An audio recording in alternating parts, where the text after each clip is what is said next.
Bien, hermanos, vamos a ocupar la pizarra. No va a ser tanto, eso sí, pero sí para anotar algunas cosas. Hoy vamos a hablar sobre la eternidad, que es uno de los atributos de Dios que nosotros vemos que es claro también en la Escritura. Y la idea es que una vez que terminemos de estudiar, de reflexionar en torno a la eternidad, podamos responder las tres preguntas que siempre nos hacemos en los estudios. En primer lugar, la primera pregunta es cómo definimos el atributo en palabras simples. En segundo lugar, ¿qué es lo que nos enseña este atributo sobre el carácter de Dios? Sobre el carácter de Dios y nuestra relación con Él. Y en tercer lugar, si verdaderamente entiendo y creo en este atributo de Dios, ¿cómo esto cambia nuestra forma de vivir? ¿Ya? Porque la idea es esa. Si estamos conociendo a Dios, si estamos entendiendo sobre Dios, la idea es que eso también impacte nuestra forma de vivir. ¿Ya? Conocer más a Dios nos hace cada vez más estar cerca de su forma de ser, de su carácter.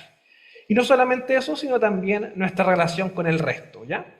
Entonces vamos a estudiar estas tres preguntas en función de este concepto. Y para iniciar, quisiera invitarles a que abran sus Biblias en el Salmo 19, perdón, Salmo 90. Salmo 90, del 1 al 2. Vamos a leer el Salmo 90, del 1 al 2.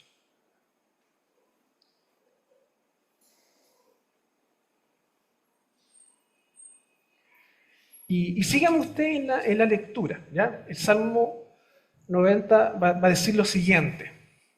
Señor, tú nos has sido refugio de generación en generación. Antes que naciesen los montes y formasen la tierra y el mundo, desde el siglo y hasta el siglo, tú eres Dios.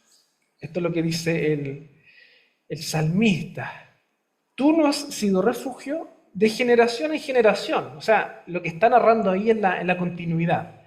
De generación en generación, Dios ha sido refugio. Antes que naciesen los montes, y esto ya nos remonta hacia la creación. Antes de que las cosas fuesen creadas y formasen la tierra y el mundo, desde el siglo y hasta el siglo, tú eres Dios.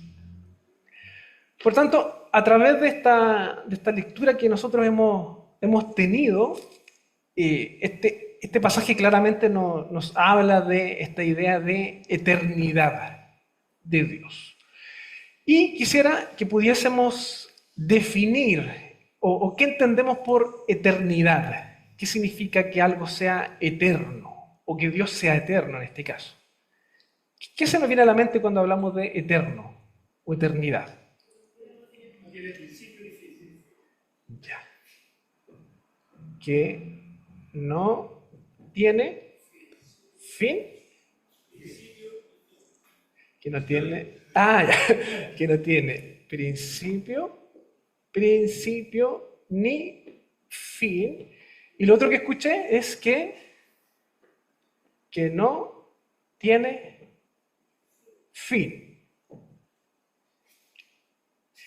Ya, y ahí entramos a dos definiciones distintas. Que no tiene principio ni fin y que no tiene fin. ¿Cuál es la correcta? La primera, la de arriba, o sea, la de arriba, la de abajo.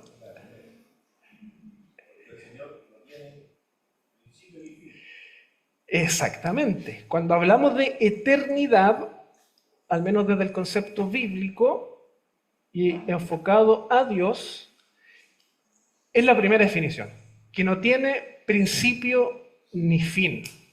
Ahora bien, esta idea de que algo no tiene fin también tiene un nombre. ¿Alguien sabe cómo se llama eso? ¿O cómo se conoce? ¿Mm? No, porque el infinito va como por esta línea también. Ilimitado, ya bíblicamente, esta idea de que algo, lo voy a notar de otra forma, algo que tiene principio y no tiene fin. Esa es como la definición que estoy dando. Ese concepto bíblicamente también existe, ¿ya? ¿Y cómo se llama esto?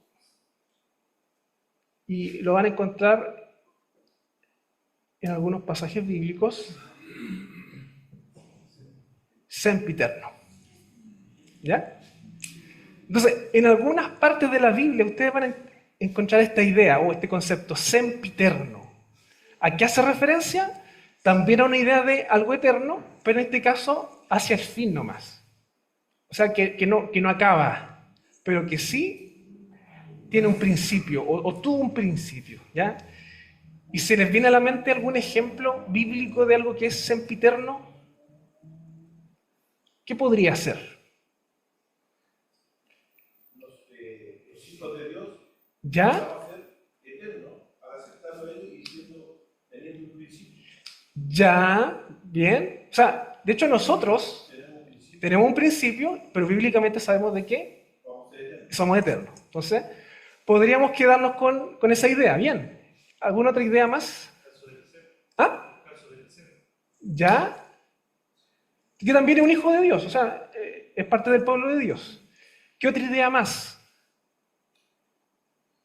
Yo aquí les quiero complejizar la idea, pero esto también apunta a las almas.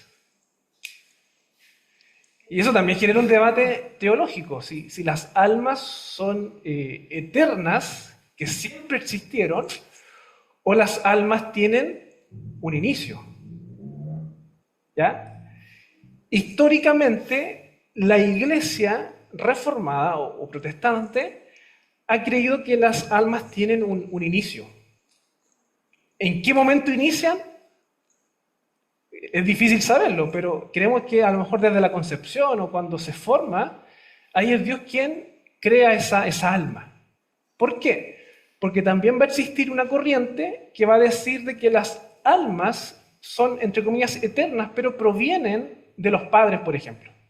Que si no me equivoco se conoce como traducianismo. Si alguien lo quiere buscar, tiene esa lógica de que el alma no es que inicie en la concepción o cuando está el ser, sino que viene como heredado de los padres anteriormente, ¿ya? Se los dejo ahí como información adicional, pero históricamente la iglesia ha creído más en la idea de que las almas tienen un inicio. José. Lo que pasa es que igual hay que entender un poco qué es lo que el concepto de alma, porque también se puede confundir con el concepto de espíritu. O sea, alma y espíritu son lo mismo, son distintos. Claro. Pero en el concepto de alma, ¿qué es lo que involucra el alma? Porque se involucra el alma, por ejemplo, emociones, sentimientos, voluntades. Puede ser que sea creado porque a lo mejor no estuvieron todo el tiempo. Entonces ahí ¿Ya? yo creo que hay que entender un poco el concepto para poder tener una postura clara sobre el alma. Ya. Buena acotación. Eso también tiene toda una explicación. ¿Ya? Yo voy a dar el resumen nomás.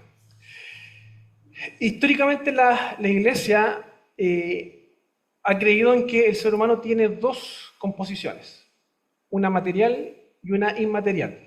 En este caso el cuerpo y por otro lado el soplo de vida, cuando nos vamos al relato de la creación. O sea, lo material y lo que viene del Señor, que es la parte inmaterial que en la Biblia incluso se puede llamar tanto como alma como espíritu.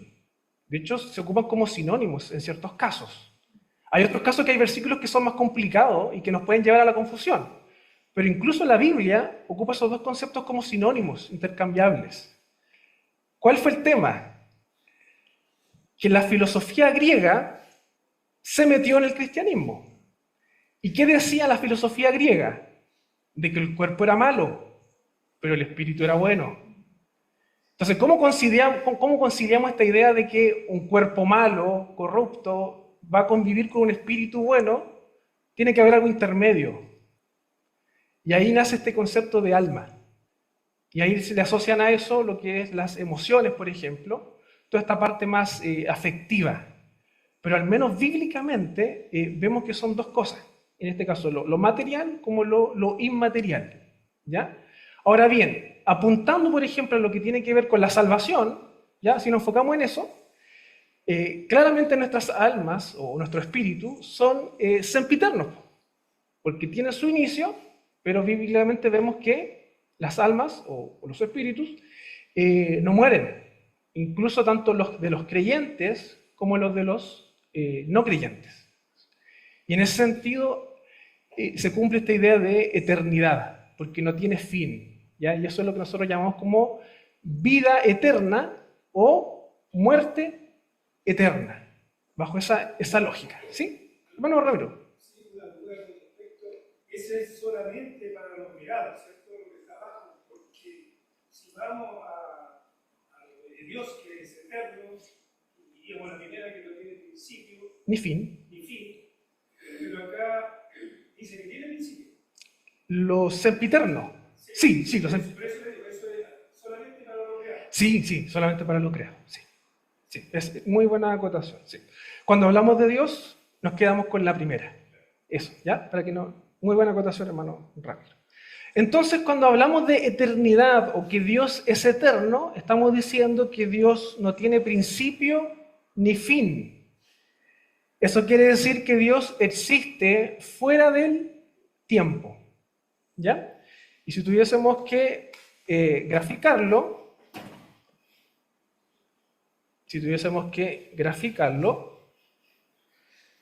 y tenemos, por ejemplo, el inicio de la creación,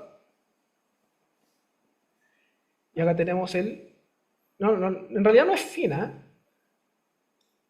Esto es renovación. Bien, ya, fin de los tiempos.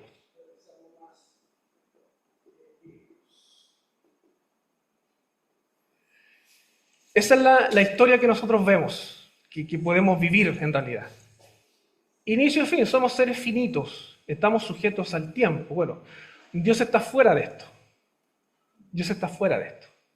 Y dado que Él está fuera de esto, y va a sonar bien raro lo que voy a decir, pero Él puede ver todo, en todo momento, por decirlo de alguna forma. Es como que Él tiene todo el panorama completo, porque Él no está sometido al tiempo. Dios no envejece, Dios no es que Él cuente los años, por decirlo de alguna forma, Él está ahí, fuera del tiempo en realidad. El tiempo no le afecta. Por tanto, Dios es el mismo ayer, hoy, siempre, el futuro, por los siglos de los siglos. Él no cambia. Y para Él todo es presente, por decirlo de alguna forma. O sea, Él en este momento podría ver nuestro pasado, podría ver nuestro presente, como también podría ver nuestro futuro. Cuando hablamos de eternidad, nos referimos a eso, que Dios está fuera del tiempo. Dios no tiene principio ni fin, y Dios no está afectado por el tiempo. De hecho, el Salmo 39, 4, que es un salmo más desde una perspectiva humana, va a decir: hazme saber, Jehová, mi fin, y cuánta sea la medida de mis días, sepa yo cuán frágil soy. Entonces, claramente acá no está describiendo a Dios, está describiendo al hombre. Hazme saber, Jehová, mi fin, mi fecha de caducidad, por decirlo, cuándo voy a morir. Sea y cuánta sea la medida de mis días acá en la tierra, sepa yo cuán frágil soy. Entonces, hermanos, teniendo esta idea de eternidad, nos hacemos la pregunta de siempre: ¿este es un atributo comunicable o incomunicable? Incomunicable significa que solamente le pertenece a Dios, ¿cierto? Y los comunicables son los que Dios transmite.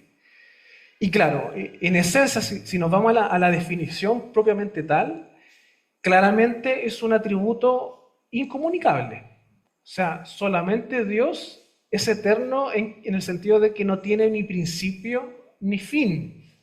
Eso es solamente algo que a Dios le caracteriza. Nosotros podemos ser o disfrutar de la eternidad, pero desde un inicio. Tenemos un inicio. Dios no está sometido al tiempo. ¿Ya? Si nos sobra tiempo, hermanos, vamos a ver algunos versículos bíblicos que hablan del concepto de sempiterno. ¿Ya? Lo voy a dejar para el final, si es que nos alcanza ese tiempo, para que podamos entender por qué la Biblia, por qué se ocupa ese concepto en algunos momentos en la Escritura, de cosas que son sempiternas. Bien, vamos con el relato bíblico, cómo vemos la eternidad de Dios en la Biblia. Génesis 1.1. ¿Qué dice Génesis 1.1? ¿Se lo saben de memoria? En el principio creó Dios los cielos y la tierra. ¿Qué es lo que está diciendo acá el autor de Génesis? ¿Qué entendemos cuando vemos, escuchamos eso? En el principio creó Dios los cielos y la tierra. ¿Ya?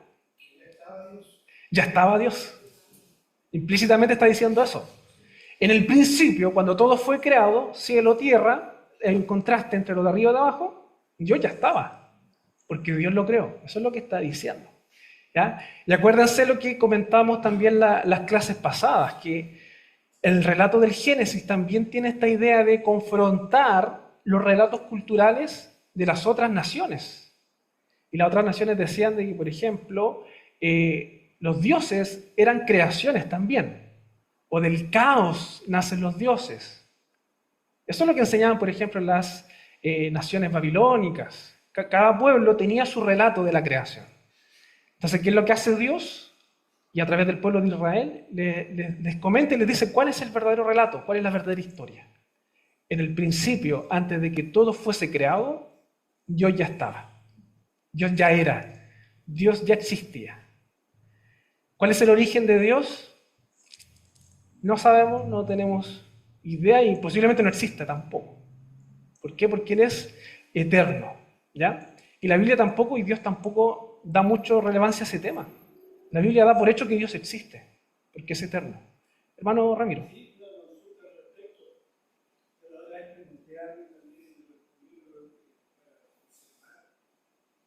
El reino de Dios antes de la creación existía. El reino de Dios. Es difícil la pregunta. La verdad es que yo creo que no es complicada, pero sí requiere pasar por altos aspectos bíblicos. Ya, ¿cuál es la pregunta en sí? Si antes de la creación, antes del principio, ya ¿Ya? el reino de Dios existía. Ya. Tendríamos que hacer la distinción entre qué entendemos por reino de Dios. En primer lugar, si entendemos el reino de Dios como el hecho de que Dios reina sobre toda la creación, yo diría que siempre ha sido así, porque por definición Dios reina sobre toda la creación. Ahora bien, cuando vemos bíblicamente la idea de el reino de Dios ha llegado, como diría, o se ha acercado, ahí no está apuntando necesariamente esta idea de que Dios reina sobre toda la creación, porque eso se da por hecho. Lo que está apuntando esas palabras tiene que ver con el propósito creacional de Dios con el hombre. ¿Ya? Y esto ya es más un desarrollo teológico, pero cuando Dios crea a Adán y Eva en el huerto del Edén, lo que hace en cierto sentido es instalar a dos reyes sobre un reino. Entonces, en primer lugar, los primeros reyes de la creación fueron Adán y Eva, quienes tenían la labor de administrar la creación y sojuzgarla. Pero el relato bíblico nos va a decir de que ese reino fracasó. ¿Por qué fracasó? Por el pecado. Entonces el pecado rompe esa relación y ya el ser humano se desconecta de Dios y el caos entra a la creación. ¿Y cuál es el punto? Y eso es lo que vemos en la escuela dominical. este desorden que se forma en donde hay un reino perdido. Y de hecho, ahí les voy a recomendar un libro que se llama El Gran Panorama Divino, de Vaughan Roberts. Él va a trabajar el concepto del reino. El reino creado, o el reino del Edén, el reino perdido, el reino restaurado. Es una idea de reino. Ese reino viene después a través de las promesas o los pactos que Dios hace. Por ejemplo, con Abraham. En ti serán benditas todas las familias o todas las naciones. Y después, por ejemplo, en los Salmos, vamos a ver esta idea escatológica de todas las naciones viniendo o adorando a un rey único. Y ese rey es Cristo, o el nuevo Adán, o el mejor Adán.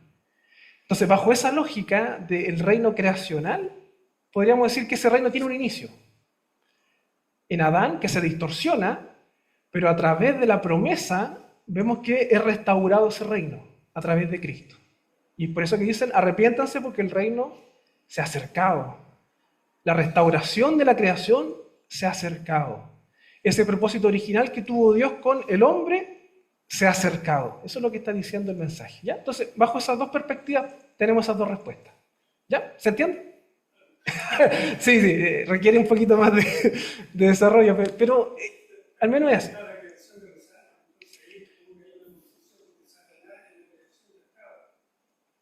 Sí, o sea, Satanás es criatura.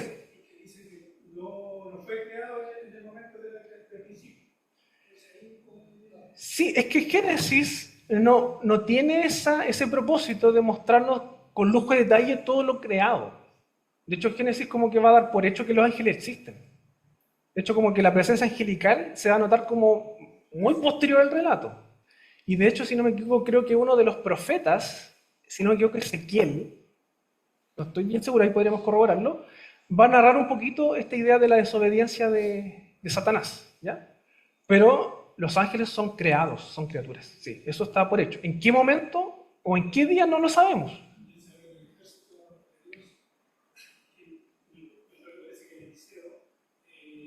Estaban rodeados por el enemigo, el siervo de Eliseo le dice, estamos perdidos, hay mucho enemigo tenemos alrededor. Y resulta que le saca la nube que había ahí y veo el ejército de Dios que está alrededor del fuerte donde está ubicado. Sí. Sí, no, sí, eso existe, es creación también. Cuando la Biblia nos da mucho detalle es porque a lo mejor no es tan relevante, al menos para nosotros. Quizás cuando el Señor venga, restaure todas las cosas, lo vamos a entender a lo mejor. Pero al menos el propósito bíblico y de lo que está ahí en la Biblia es para que nosotros entendamos de nuestra relación con Dios. ¿Ya? Cómo se relacionan los ángeles con Él, ya es un tema de Él, dentro de su voluntad soberana. Pero son criaturas y se someten a Él, y aquellos que se rebelaron a Él tendrán también su castigo, su condenación eterna. ¿Ya? Bien, avancemos. Por otro lado, Isaías 40, 28, si alguien lo tiene, que lo pueda leer. Isaías 40, 28.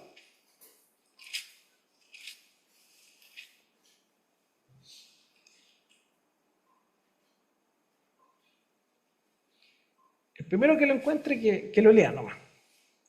No has sabido, no has oído, que el Dios eterno es Jehová, el cual creó los confines de la tierra, no desfallece, y se fatiga con cansancio, y su entendimiento no hay quien lo alcance. Ya, fíjense cómo este versículo también nos va describiendo un poquito más esta idea del Dios eterno. No has sabido, no has oído que el Dios eterno es Jehová, el cual creó, nuevamente da por hecho esto, creó los confines de la tierra, no desfallece, ni se fatiga con el cansancio. O sea, no está afectado por aquellas cosas que a nosotros nos afectan. Eso es lo que está diciendo. Él está fuera de la creación. Y su entendimiento, no hay quien lo alcance. Nuevamente esta idea de Dios por sobre, fuera de lo creado. Salmo 102 nos va a decir lo siguiente.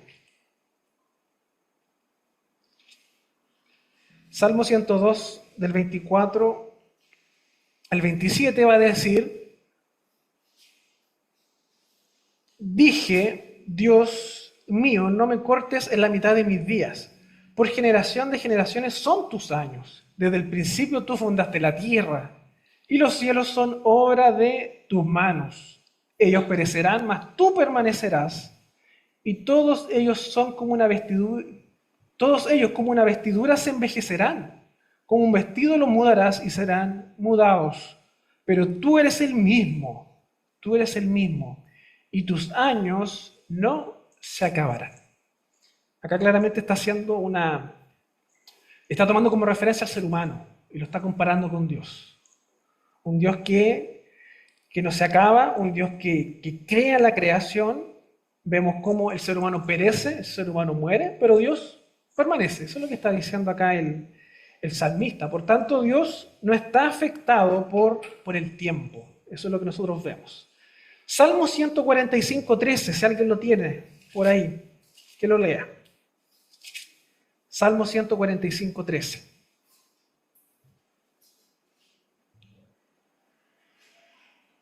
Tu reino es reino de todos los siglos, y tu señorío en todas las generaciones. Muchas gracias. Tu reino es reino de todos los siglos. Está hablando de este reino general, lo que hablaba al inicio.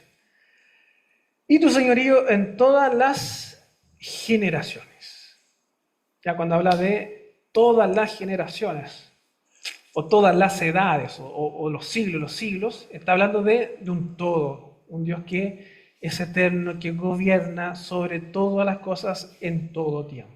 ¿Ya? Entonces, Dios está antes que el principio, Dios es increado, nada lo crea, Dios no está afectado por el tiempo, y vemos que también el reinado general de Dios también es eterno, en todo tiempo, por todas las generaciones. Vamos a ver también que esta idea de eterno también se refleja en la Trinidad. La Trinidad también se refleja bíblicamente como cada persona en la Trinidad eterna. Si alguien puede buscar Miqueas 5:2 y otro que busque Juan 1, del 1 al 2. Miqueas 5:2 y Juan 1, del 1 al 2.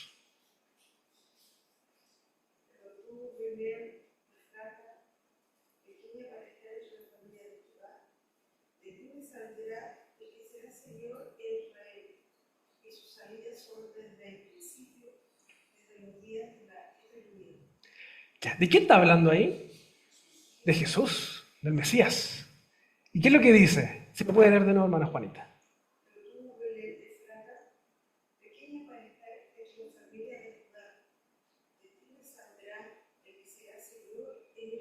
Señor en Israel, ¿ya?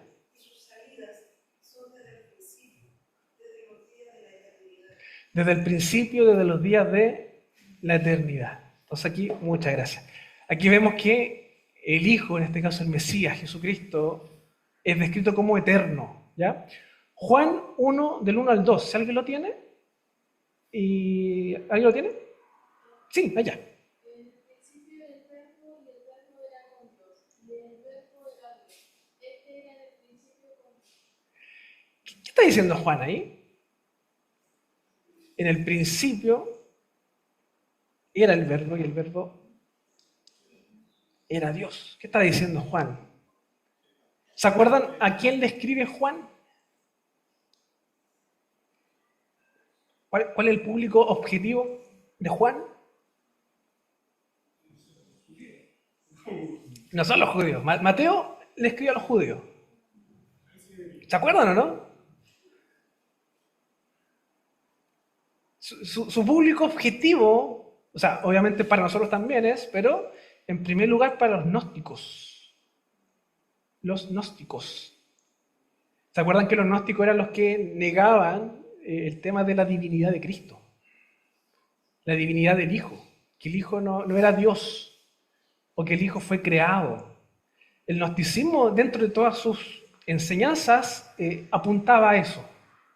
Y esa fue una de las filosofías o doctrinas que la Iglesia tuvo que lidiar en el primer siglo. Y si ustedes se dan cuenta, hasta el día de hoy, vemos que el gnosticismo existe. doctrinas o corrientes que niegan la divinidad de Cristo, la divinidad del Hijo. Juan, ¿qué es lo que está diciendo? Cristo es Dios.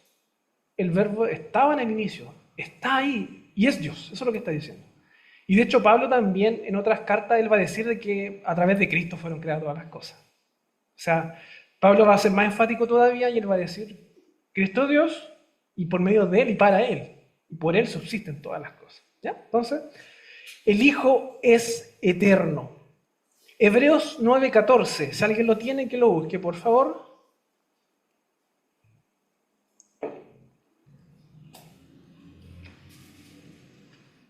Y otra persona que busque Apocalipsis 1:8. Hebreos 9:14. Cuanto más la sangre de Cristo, el cual mediante el Espíritu Eterno se ofreció a sí mismo sin mancha a Dios, limpiará vuestras conciencias de obra muerta para que sirváis al Dios vivo. Muchas gracias, hermano Ismael. Y acá el autor de Hebreos va a ocupar esta idea del Espíritu eterno, el cual hace referencia al Espíritu Santo, al Espíritu de Dios, a través de Cristo, del Hijo. Entonces, vemos que tanto el Padre como el Hijo, como el Espíritu Santo son eternos, o reflejan esta idea de eternidad. Y si alguien tiene Apocalipsis 1:8, que lo lea, por favor. Yo soy el Alfa y la Omega, el principio y el fin, dice el Señor, el que era y que ha de venir, el Todopoderoso. ¿Qué es lo que está diciendo ahí el Señor? Yo soy Alfa y Omega. ¿Qué está diciendo? Eso, ¿cierto? O sea, obviamente está hablando en términos humanos. Claro, porque el alfa era la primera letra del alfabeto griego y omega es la última. O sea, lo que está diciendo implícitamente ahí que Dios está tanto en el principio como en el fin. O sea, como que Dios está parado y Él ve todo. Eso es lo que está diciendo. Yo soy el alfa y el omega, el principio y el fin. ¿Qué más dice? El Señor, el que es pasado, el que era presente y el que ha de venir, futuro, el todopoderoso. El que es presente. Ah, sí, perdón, sí, el que es presente, el que era pasado y el que ha de venir. Exactamente, sí. Hermana Juanita. Primero tú dices que la Trinidad era eterna. O sea, Sí. estaba de antes. Entonces, ellos estaban como en espera para tanto Cristo como Espíritu Santo estaban en espera como para empezar su. Buena pregunta, hermana, muy buena pregunta. O sea, si es que la entendí bien, lo que usted está diciendo es que claro, ¿en qué momento aparece el Espíritu Santo? El Pentecostés. ¿En qué momento aparece el Hijo, nacimiento en el pesebre, ¿cierto? ¿Qué pasó antes? Ya, buena pregunta. ¿Alguien sabe? ¿O alguien se anima a responder eso? ¿Dónde estaban? Ocupe el micrófono para que escuchen los hermanos que están por Zoom. No, yo en lo que entiendo, estaban en un solo ser nomás, pues era una sola persona, porque después, con la aparición de Cristo, ya se forma el Hijo. ¿Ya? Entonces, yo entiendo que en el principio, cuando en el principio Dios creó, es Elohim, que habla en plural, estaban los tres. Pero después, cuando Jesús estaba en la cruz y dice Eloi, Eloi, lama sabactani, habla de Eloi, Eloi, Dios mío, ¿por qué me has desamparado? Por lo tanto, ahí está hablando en singular. Entonces está hablando directamente al Padre. Yo eso es lo que entiendo en cuanto a la persona de Dios, al ser, que estaban los tres Ya. en sintonía, por decirlo. Pero después, cuando aparece Jesús en carne, Cristo en carne, ya como que es una persona más. Ya. Es una persona más. Ya, bien. Vamos a ver esa parte. Ciertamente, la palabra Elohim, que es una palabra hebrea, es una palabra plural. Elohim. Y para que usted lo puede verificar ahí, si es que tiene quizá un interlineado, ahí en internet se puede hacer eso. En ocasiones la palabra Elohim es traducida como Dios, y en otras ocasiones, cuando hace referencia a un dios pagano, también es traducido como Dios o dioses, pero con minúscula. Dioses. Entonces, el tema con Elohim es que, claro, es una palabra que es plural, pero no necesariamente está ahí porque está apuntando a la Trinidad. ¿Ya?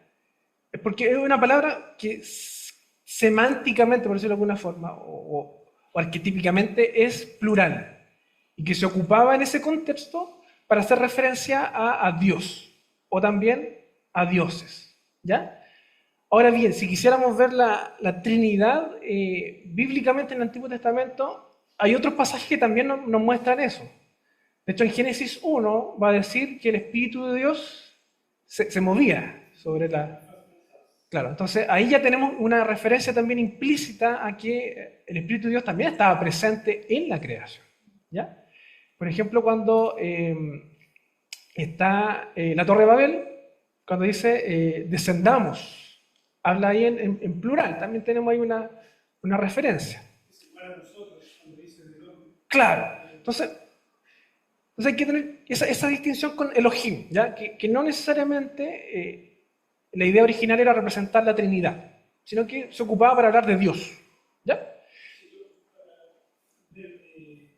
Más imperfecto, también cuando lo que leíamos de Juan, cuando decía en el principio era el verbo, y el verbo sabemos que es logos, que es palabra. Entonces, cuando ve a Dios, cuando dice hágase la luz, es el verbo, es la palabra que sale de la boca de Dios. Por lo tanto, estaba incluido Cristo ahí. Exactamente, en el acto creador o creativo. Sí, sí, de hecho, eso va muy en línea con lo que Pablo enseña, que a través de por él fueron creadas las cosas. Entonces, el Hijo estaba en la creación. O sea, el Hijo, me refiero a que era partícipe antes de su nacimiento en el pesebre. O sea, no es que Cristo haya existido o haya partido su existencia en su nacimiento. Cristo siempre ha estado. De hecho, sí. Claro, hay ciertas referencias bíblicas que algunos estudiosos lo señalan o lo apuntan a que es una representación de Cristo. Cuando, por ejemplo, se habla de el ángel de Jehová. Algunos llegan a la conclusión de que esas son participaciones como puntuales de Cristo. Como por decirlo también de otra forma, Melquisedec, que también es una prefigura de Cristo. Y algunos dicen que podría haber sido Cristo ahí también interactuando con Abraham. Porque ahí está clara esta idea de compartir también el pan y el vino. Que cuando uno lo mira después con el Nuevo Testamento y con la cena, como que tiene un poco sentido también. Y otros son más, como por decirlo, más, o sugieren hipótesis que van un poquito más allá, e incluso algunos dirían de que en el huerto del Edén, cuando se menciona el árbol de la vida, estaría apuntando a Cristo. Igual un poco como forzado, pero viene también de la interpretación de Apocalipsis y de cuando Cristo dice que Él es la vida. Entonces, pero Cristo ha estado partícipe, ya sea en la creación, como el verbo por el cual fueron creadas las cosas, como también en puntos o actos puntuales en la historia. ¿Ya? Y la Trinidad, el Espíritu Santo también. O sea, el Espíritu de Dios se movía, y lo que es importante mencionar es que la presencia del Espíritu Santo no inicia en Pentecostés. ¿Ya? Puede sonar un poquito chocante lo que estoy diciendo, pero lo que quiero decir es que el Espíritu Santo se manifestaba también en el Antiguo Testamento. ¿Cuál es la diferencia con Pentecostés o post-Pentecostés? que en Pentecostés es una presencia de forma personal y permanente, como las arras de la salvación, ¿cierto? El Espíritu.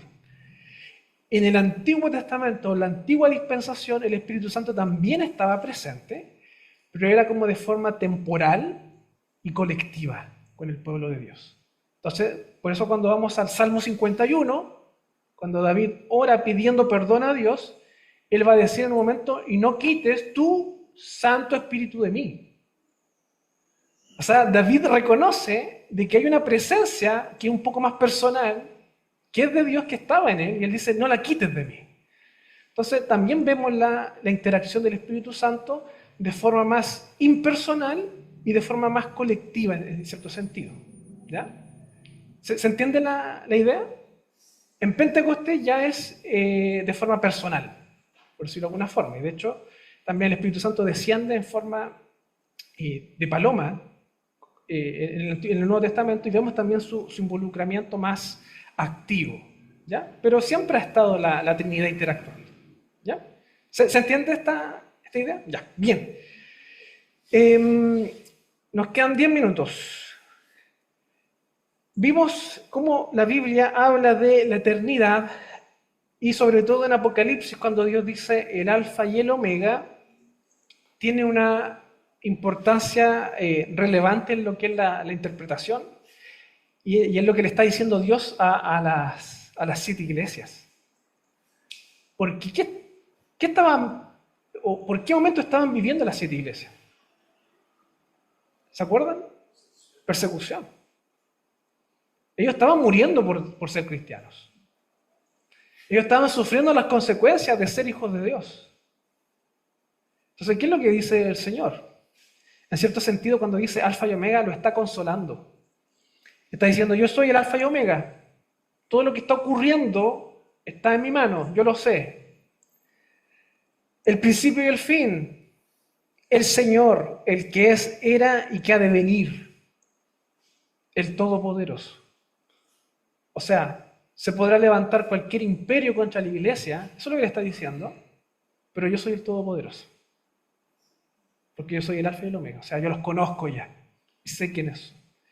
Eso es lo que Dios está diciendo, y eso es lo relevante de ese texto igual, el alfa y omega.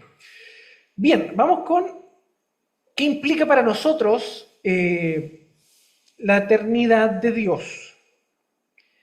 Y en primer lugar, y este es el texto que leímos delante, el Salmo 39, 4, es que nosotros no somos eternos. Tenemos un inicio y corporalmente tenemos un fin, un término. La muerte, si es que el Señor no viene antes, sí o sí nos espera, la muerte física. Todos vamos a tener que lidiar con la muerte física. Por lo tanto, nosotros somos finitos. Tenemos un fin, al menos corporalmente. Eso es lo que quiero decir. Por otro lado, dado que solamente la eternidad le pertenece a Dios, nuestra comprensión del tiempo es distinta a la comprensión del tiempo que tiene Dios. Primera de Pedro 3:8. ¿Qué es lo que dice? Es un texto muy conocido. Primera de Pedro 3:8.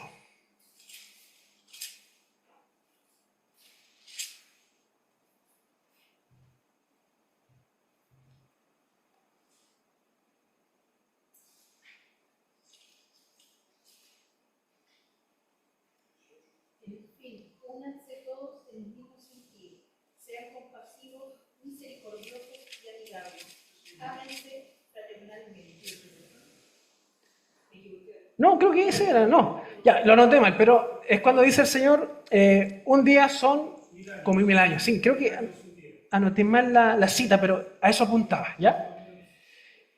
¿Qué es lo que está diciendo ahí ese texto? Un día son como 1000 años y 1000 años son como un día.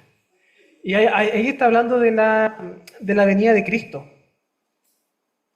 De la venida de Cristo. Porque algunos decían de que el Señor no vino, el Señor no volvió. Eso es lo que le decían a la iglesia en el primer siglo.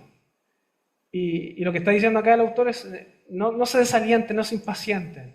Los tiempos de ustedes no son los tiempos del Señor. Lo que para nosotros es un día, visto de la óptica de Dios, puede ser 1000 años, o al revés, lo que para Él es un día, para nosotros son 1000 años. Eso es lo que está diciendo. Nuestra comprensión del tiempo es distinta a Dios. ¿Ya? Ahora bien, ¿qué más podemos decir con respecto a esto? Ya sabemos de que somos finitos, sabemos de que el tiempo para nosotros es distinto a cómo Dios mira y ve el tiempo. Tenemos que buscar las cosas eternas entonces, y no las temporales. Colosenses 3:2 y Mateo 6:19 al 21. Si alguien lo tiene, que lo lea. Colosenses 3:2 y Mateo 6, del 19 al 21. También la mira de las cosas de arriba, no las de la tierra. Poned la mirada, nuestra mira en lo de arriba, y no en la tierra. Mateo 6, 19 al 21. Si alguien lo tiene, que lo lea.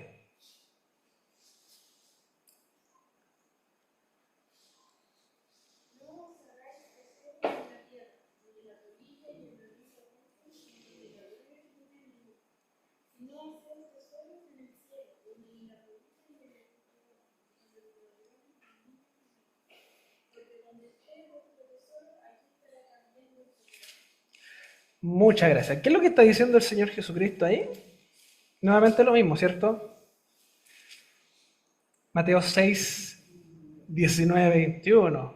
No hagáis tesoros en la tierra, donde la polilla y el orín corrompen y donde los ladrones minan y hurtan. O sea, está haciendo referencia a lo pasajero, a lo temporal. Tú puedes juntar muchas cosas, pero te las pueden robar. Eso es lo que está diciendo. Si no, haceos tesoros en el cielo, donde ni la polilla ni el orín corrompen y donde ladrones no minan ni hurtan, porque donde esté vuestro tesoro, hay también vuestro corazón. Ya podríamos hacer toda un exégesis de eso, ¿ya? Porque, ¿qué entendemos por cielo, cierto? Aquí está apuntando cuando habla de cielo. Está apuntando a que existe un lugar o está apuntando a esta idea del nuevo cielo, la nueva creación. Pero sin entrar tanto en detalle, la palabra o el mensaje es claro en ese sentido. O sea, usted no se preocupe o no invierta su tiempo en las cosas terrenales. Tú que eres finito, eso es lo que está diciendo, no inviertas tu tiempo en aquello que es finito. Invierte tu tiempo en las cosas que son de Dios, en las del cielo. Esas cosas que perduran. Esas cosas que vamos a disfrutar también en la nueva creación. Eso es lo que está diciendo el Señor. Bueno, Dios es eterno, nosotros somos finitos. Salmo 39, de 5 al 6 también lo va a decir. Y por otro lado, la vida es fugaz. Santiago 4, 14. ¿Qué es lo que dice Santiago 4, 14? Cuando no sabéis lo que será... Voy a leer desde el 13. Santiago 4, 13. Vamos ahora, lo que decís, hoy y mañana iremos a tal ciudad y estaremos un año allá y traficaremos y ganaremos. ¿Ya? Está diciendo, ustedes están planificando hacer cosas. Pero después le confronta y dice, cuando no sabéis lo que será mañana. Porque, ¿qué es vuestra vida? Ciertamente es neblina que se esparce por un poco de tiempo y luego se desvanece. ¿A qué está haciendo referencia Santiago acá? ¿Se les viene a la mente algo? Eclesiastés. Vanidad. De hecho, vanidad significa eso, como neblina, vapor. Aquello que tú tratas de agarrarlo, pero se te escapa. Se desvanece. Esa es la vida. Y de hecho, Eclesiastés también va a trabajar con esa lógica, ¿ya? Eclesiastés es como bien paradójico igual, porque nos va a presentar como una visión bien terrenal de las cosas. Así como hombres que trabajan, pero como que no disfrutan tampoco. Entonces, a veces la vida es así, cuando no tenemos nuestra mirada en las cosas de Dios. ¿Ya? Así que ya estamos por terminar, ¿ya? Mientras preparaba este estudio, se me vino a la mente una canción, ¿ya? Se las voy a anotar acá para que, si es que ustedes la quieren buscar, para que corroboren que es verdad lo que les estoy diciendo y no estoy mintiendo. Me acordé de un himno cristiano que escuchaba hace un tiempo atrás, e investigando me di cuenta que la melodía proviene de una canción que no es cristiana, ¿ya? Les voy a anotar la canción original. Se llama Auld Lang Syne, con Y. Es una canción escocesa, ¿ya? Del siglo XVIII. Y si ustedes buscan esta canción en YouTube, la melodía, ustedes se van a acordar al tiro qué canción es. De hecho, yo creo que la han escuchado más de una vez, que es una canción que se toca o suena a fines de año. De hecho, esta canción las colocan a veces en las licenciaturas. Es una canción muy, muy conocida. Yo creo que cuando ustedes la busquen, la van a recordar al tiro, esa canción. Auld Lang Syne, con Y. Es una canción escocesa que nace con esta idea de conmemorar o recordar aquellas cosas que pasaron. De hecho, la letra de la canción, Auld Lang Syne, es como eso. Hagamos un brindis por los buenos momentos que vivimos, por esas cosas que ya fueron. Recordemos esas cosas, ¿ya? Y esta melodía la tomaron los cristianos y escribieron el himno que se llama All Glory Be to Christ, que traducido al español sería toda gloria sea a Cristo. All Glory Be to Christ.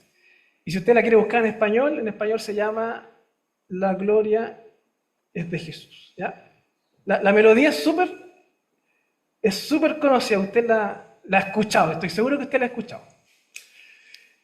¿Y por qué me llama la atención? Porque si bien es cierto, esta melodía parte con un enfoque mundano de lo que es la vida, de lo que es lo efímero, de recordar aquellos momentos que ya pasaron, este himno toma esa misma melodía, pero lo centra en la eternidad en Dios, en el reino eterno de Dios, en recordar que las cosas eternas vienen de Dios. Y de hecho la versión en español, que es la traducción, va a tomar, por ejemplo, estos pasajes bíblicos que dicen en vano trabajan los hombres, si Dios no está, creo que es un salmo, o todos nuestros esfuerzos son en vano si Dios no está detrás. Dice, tú que persigues todo o que crees saberlo todo, dime qué es la vida, citando lo que leíamos recién de Santiago. ¿Y qué es lo que dice al final? Que en realidad la gloria es de Jesús.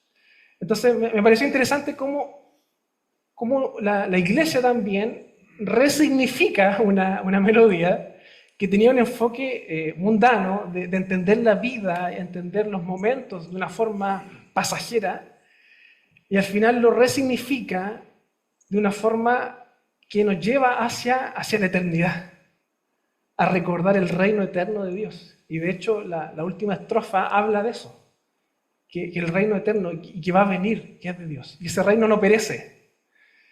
Esta canción nos lleva a recordar aquellos buenos momentos que ya se fueron y brindar por esos. Acá, a recordar y a esperar a ese reino que es de Dios, que es eterno, que no perece. Así que les dejo como... ¿Ah? Sí, ya, pero ahí les dejo Pero insisto, la melodía es súper conocida. Yo creo que ustedes la han escuchado. ¿Ya? ¿Ah? Así que bien, hermano, estamos en la hora. Bueno, yo le había dicho que si no alcanzaba el tiempo íbamos a ver esa misma. La. Exactamente. Entonces, hay un himno cristiano que tiene esa misma melodía. Bien. Sempiterno. ¿Qué quiere decir sempiterno entonces? Primera de Crónicas 16, 17. Y con esto cerramos, hermano, ya, porque estamos... Uy, lo abrí casi justo. Sí, que tiene comienzo, pero no fin. ¿Ya? Sempiterno. Primera de Crónicas 16, 17. Sí, pero vamos a leer Primera de Crónicas 16, del 16 al 17 mejor, para que quede más claro todavía. Si alguien lo tiene, que lo lea. Primer libro de Crónicas 16. Pacto que concertó con Abraham y de su juramento a Isaac, el cual confirmó a Jacob por estatuto y a Israel por pacto sempiterno. Pacto sempiterno, ¿ya? Ahí ocupa esa palabra, ese concepto que no es lo eterno que hablábamos al inicio, sino que es sempiterno. Entonces, ¿qué quiere decir eso en el contexto? ¿A qué hace referencia esa idea de sempiterno que está ahí en Crónicas? Del pacto. Nosotros vemos que bíblicamente los pactos, al menos los que hacen Dios con el hombre, tienen su inicio, pero no tienen fin. Es interesante eso. Podríamos decir entonces que nuestra relación pactual con Dios tuvo un inicio, pero se mantiene. De hecho, podríamos también decir que el pacto que hace Dios con la humanidad, el pacto de obras o el pacto de la creación que hace Dios con Adán, ese pacto también es sempiterno, porque hasta el día de hoy sigue vigente y posterior a la venida de Cristo va a seguir vigente.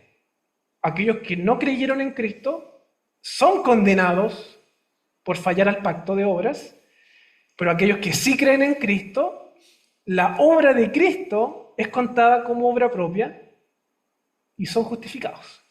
Entonces, nuevamente esta idea de pacto está, claro, esta idea de pacto está ahí bíblicamente, pero como un hecho sempiterno, o sea, se concreta, pero se mantiene eternamente.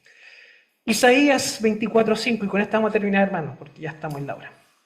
Si alguien lo tiene, que lo lea. Isaías 24:5.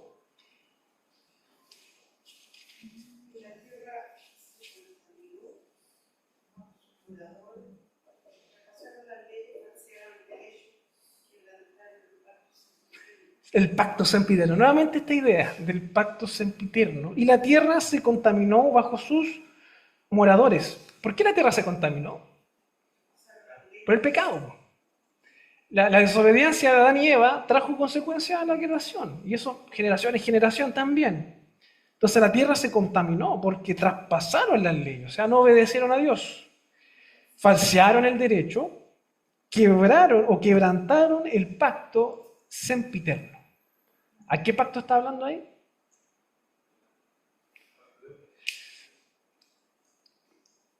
Está haciendo nuevamente referencia a esta relación de Dios con el ser humano. Dado que el ser humano es un ser que tiene inicio, los pactos que hace Dios con el hombre también tienen su inicio, pero se extienden eternamente, no teniendo fin. Esa es la idea de sempiterno, ¿ya? Así que cuando vea usted en la Biblia ese concepto de sempiterno, hace referencia a eso, algo que tiene inicio, pero no tiene fin, ¿ya? Bien, hermanos. Entonces, ¿cómo definimos la eternidad? Este atributo de Dios, ¿cómo la definimos? Si alguien le pregunta, ¿qué es la eternidad de Dios? ¿Cómo lo definimos? Anímese. ¿Qué? Que Dios no tiene comienzo ni fin. Esa es la definición básica. Si quisiéramos agregarle un poquito más, que Dios no está sujeto al tiempo. Exactamente, el tiempo no le afecta a Dios. Él ve todo el tiempo. ¿Ya? Muy bien. ¿Qué nos enseña este atributo sobre el carácter de Dios y nuestra relación con Él? ¿Qué nos enseña este atributo? El hecho de que Dios sea eterno, ¿qué implica para nosotros? Muy bien. Todo bajo control. A veces se nos olvida eso, ¿eh? A veces como que llega la adversidad, los problemas y como que se nos descontrola toda la vida. Pero el saber que Dios es eterno, que Él está fuera de la creación y que Él ve todo y está todo en sus manos, nos da también esa tranquilidad, sobre todo a nosotros que somos hijos de Dios, que está todo bajo su control. ¿Sí? Esa tranquilidad nos da el hecho de estar la historia completa escrita, entonces nosotros sabemos el tema Apocalipsis. Claro. Entonces, a veces uno se centra tanto en esto y cree tanto en eso que a veces dice que puede estar, no sé, o a veces pasando la tempestad por el lado y uno está súper tranquilo, y la persona que está al lado, oye, pero ¿por qué no te preocupabas de eso? Claro. Pasa eso, a veces Sí. tenemos tanta seguridad y a veces podemos caer también. Sí, o sea, hay que verlo equilibradamente en ese sentido. O sea, por un lado, cuando estemos pasando por una situación compleja, lo que también tenemos que preguntarnos a lo mejor, ¿por qué Dios me está haciendo pasar por esto en primer lugar? Puede ser que a lo mejor yo no estoy tan bien y Dios me está haciendo pasar por eso por algo. Pero eso no quita de que eso también esté dentro de la soberanía de Dios. Sí, sí, tiene su sentido. Bien. Entonces podemos confiar, descansar en su voluntad. En esas palabras que Él decía, el alfa y el omega, el principio y el fin. El que fue, el que es, el que será, el todopoderoso. Eso consuela a la iglesia. Saber de que el Señor tiene todo bajo control. No estamos bajo, ¿cómo decirlo?, bajo el azar. Claro, sí. Sí, a veces incluso le damos más poder a Satanás que a Dios. Como que no sé si has escuchado eso, que como que ciertos cristianos piensan de que en algún momento Satanás va a triunfar y va a derrocar todos los planes de Dios. No, hermano, sí. Dios está por sobre Satanás. Satanás es una criatura. Y los planes de Dios son perfectos. Exactamente, y está derrotado. Eso es lo maravilloso. Y Dios lo garantiza, porque Él sabe, porque Él está fuera del tiempo. Muy bien. 3. Si verdaderamente entiendo y creo en este atributo de Dios, ¿cómo cambia mi manera de vivir y mi relación con los demás? ¿Cómo entonces, ahora que entendimos esto, cómo o qué cambio podría producir en mi vida saber esto?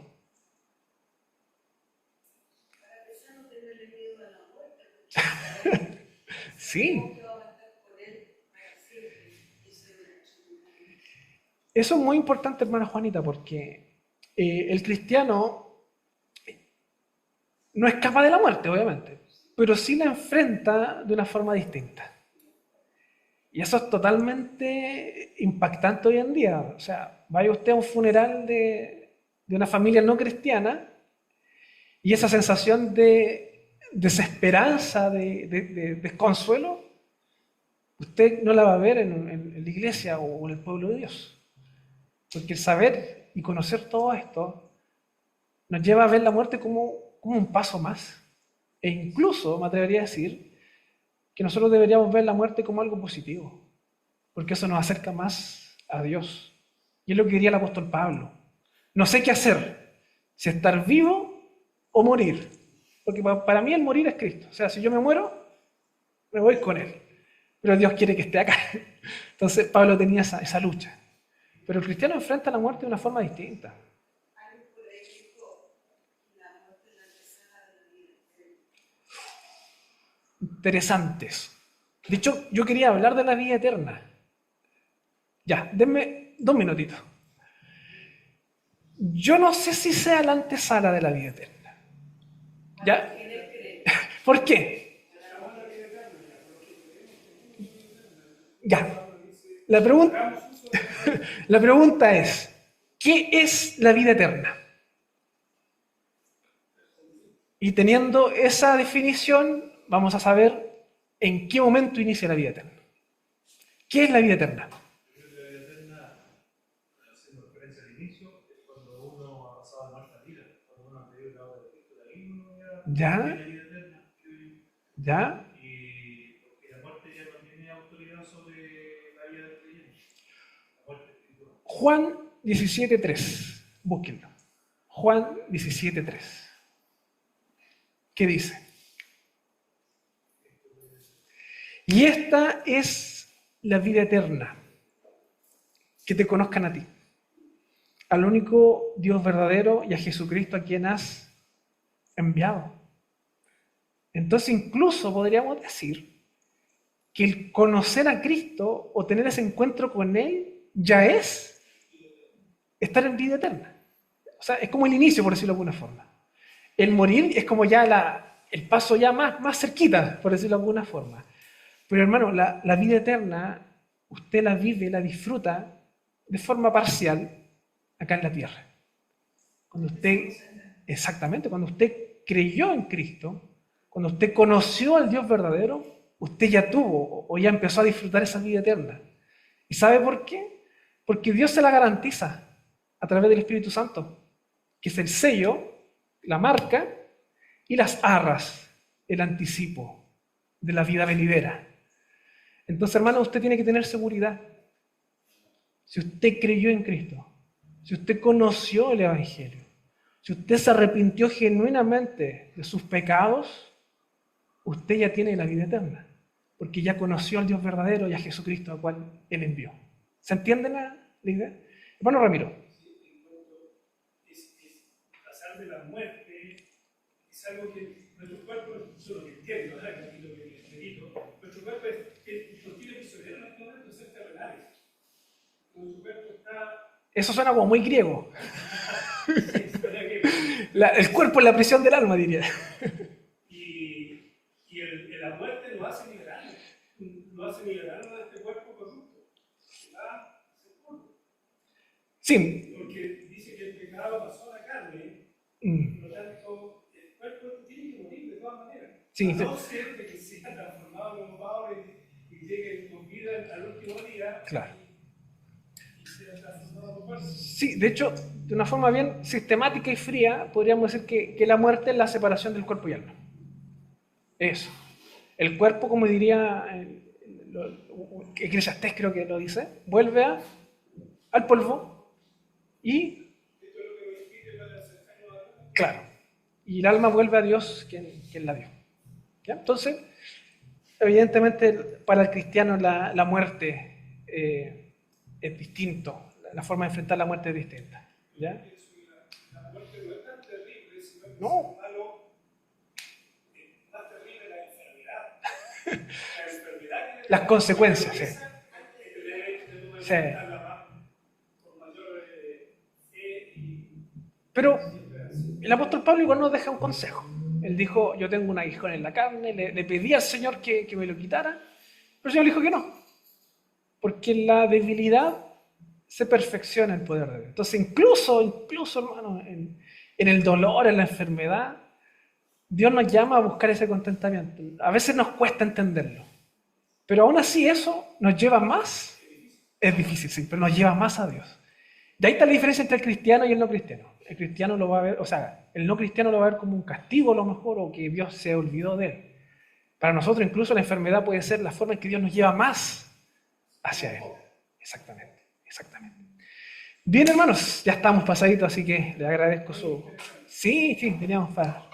Estuvo muy buena la clase, así que saludamos a los hermanos que nos acompañan por Zoom también. Sí, ahí pueden activar la cámara para saludarnos, si no, no hay problema. Vamos a orar para cerrar la clase de hoy y para pedir al Señor su bendición. Oremos. Señor, te damos las gracias en esta tarde por este momento que nos diste para poder compartir de tu palabra, poder reflexionar en torno a ella, Señor. Poder estudiar este atributo que ciertamente se escapa de nuestro entendimiento, Señor. Somos seres finitos que estamos sujetos a la muerte, sujetos al tiempo, Señor. Pero tu palabra nos muestra que tú estás por sobre todo eso, Señor.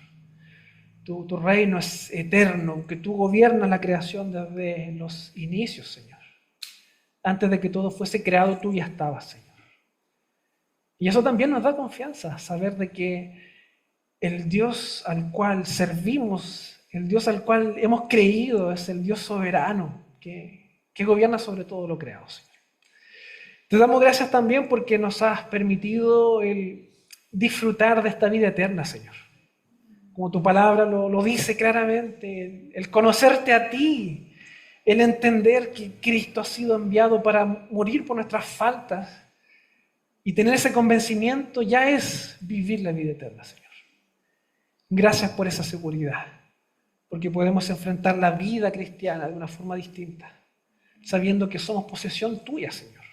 Que nada nos arrebatará de tu mano, Señor. Y también podemos enfrentar la muerte con una forma optimista incluso, Señor.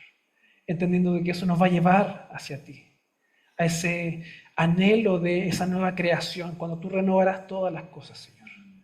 Te damos las gracias por todo esto. En el nombre de Jesucristo oramos. Amén.